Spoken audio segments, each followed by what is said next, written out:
Has that been your experience? It not socialized in the church of it being a sin. It's just been where it's like, really, is it necessary? Mm. Yes, I touch myself to put lotion all over my body or to check to see if there's anything that has changed, but not for all the benefits that you mentioned. Mm. You know, going back to the socialization part, for me, there was a lot of shame around masturbation. There were urban myths that if you masturbated too much, you could go blind. There was even theological myths around the fact that masturbation is a sin. And one of the scriptures that is often used to say that masturbation is a sin is Genesis chapter 38, and it talks about Onan. So what happened was Judah, you've heard of Judah, right? Right. The tribe of Judah.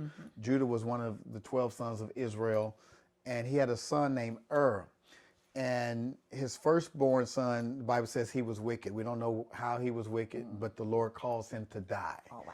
And after he died, his younger brother, Onan, was next in line to marry his wife, his widow, because there was a Levirate rule that if your brother died, to continue the legacy and to put the widow in a legal place to get land, because a woman could not get land on her own.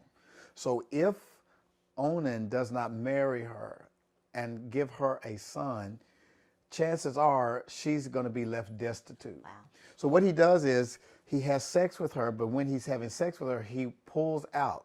He uses the pull-out game. He pulls out and he spills his seed on the ground so as not to get her pregnant. Okay. So when he does that, God takes his life. Wow. And a lot of people have interpreted that as God taking his life because he did not use sex as procreation. But God took his life because he was disobedient. God took his life because he was using Tamar for sex and not fulfilling his obligation to give her a future. Okay. And so the sin of him was deceiving Tamar and deceiving God in his purpose of just having sex at the expense of her future. Oh, wow. So it has nothing to do with him spilling his seed. God created sex for us to enjoy as a married couple. And there's nowhere in the Bible that talks about masturbation being a sin.